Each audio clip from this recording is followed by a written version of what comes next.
শহীদ জিয়া হত্যার পিছনে এই জাতীয় পার্টির অর্থাৎ ইরশাদ রাঙ্গন উনি জড়িত। ভারতে ছিলেন, দুইটা প্রমোশন তাকে ওখানে দেওয়া হয়েছে। তারপর শেখ মুজিবুরকে আমাদের শহীদ জিয়াকে হত্যার জন্য আপ্রাণ চেষ্টা করেন এবং সাফল্য হওয়ার পর ভারতের প্রেসক্রিপশন দেশে বাস্তবায়ন করেন। ৭১ একই জিনিস, যখন আমরা যুদ্ধে ছিলাম আওয়ামী লীগ ৭টা চুক্তি করে, অনৈতিক চুক্তি ভারতের সাথে। আমরা তো পরাধীন ছিলাম না পাকিস্তানের সাথে, পাকিস্তান ছিল আমাদের, কিন্তু আমাদেরকে বানানো হয়েছে কি আমরা ছিলাম পরাধীন। আমরা পরাধীন ছিলাম ৭১ পরে ভারতের কাছে। আমাদের ছিল শুধু মানচিত্র আর ছিল একটা পতাকা, আর পুরোটাই ছিল ভারত। আমরা এখন সত্যিকারে স্বাধীন, এখনই আমরা সত্যিকারে স্বাধীন।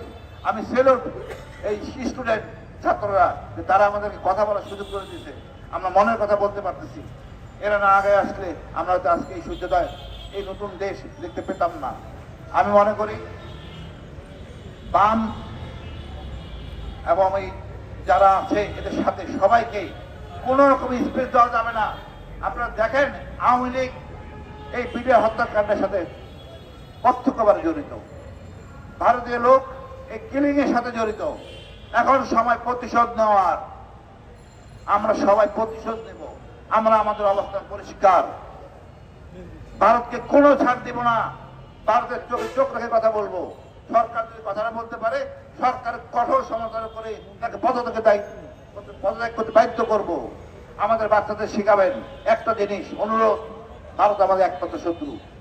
দীর্ঘ এত বছর আমরা জানতাম আগে বাগে বয়ান, স্বাধীনতা ঘোষক, বঙ্গবন্ধু, এইসব ফালতু বয়ান। আমরা এখন একটা বয়ানই শিখাবো, ভারত আমাদের একমাত্র শত্রু। এর থেকে আমরা মুক্তি চাই। মানে বাচ্চারা শিখুক, আজ থেকে 15 বছর পর দেখবেন আমরা দেশ অন্য জায়গায় চলে যাব। ভারত থেকে বেরিয়ে আসতে হবে আমাদের। ভারতের ভয় ঢুকে কারা? এই সুশীল, এই বাম, তাদের সুশীল সমস্যা আছে, আমাদের নাই। ইনশাআল্লাহ আমরা ভারতের আধিপত্য মুক্ত বাংলাদেশ হবে। আমাদের সামরিক বাহিনী, বিমান বাহিনী শক্তিশালী হবে।